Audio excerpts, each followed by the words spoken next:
Navro'z bu tinchlik, totuvlik, farovonlik bayrami. Millati dinidan qat'iy nazar shu yurtda yashayotgan barcha millatlar, ellatlar uchun birdek sevimli ayyom. Keksa-yu yosh uchun birdek aziz shodiyona. Qadimiy urf-odatlarimiz, milliy an'analarimiz, qadriyatlarimiz va albatta bahoriy xush kayfiyatni o'zida mujassam etgan yangi kun, ya'ni Navro'z bayrami tantanalari yurtimizda nishonlanmoqda.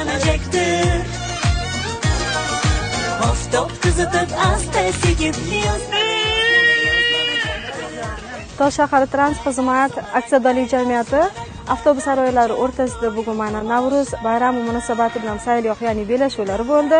Har bitta parkimizdagi har xil ko'rinishdagi milliy qadriyatlarimizni ko'rsatib berish bo'lib berildi. Bizning 12-avtobus saroyi ham milliy raqslarimizni namoyish etdik. Bugungi saylimizda beshtosh o'yinlari, bolani beshikka belash, kelin salom, arqon tortish, varrak uchirish va bir qancha ko'rinishdagi milliy an'analarimizni namoyish etdik.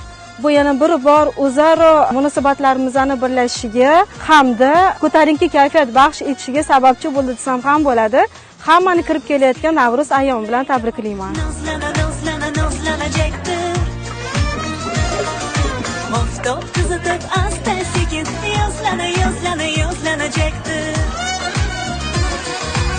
Bugun Toshshahar Transxizmat aksiyadorlik jamiyati tasarrufidagi 1-avtobus saroyida bayram o'zgacha shukuhda o'tmoqda. Asosiysi, bugun yig'ilgan barcha avtobus saroy xodimlarining kayfiyati ko'tarinki. Aynan shunday tadbirlarda biroz unutilib qolayotgan urf-odatlarimiz, milliy o'yinlarimiz qayta tiklanmoqda.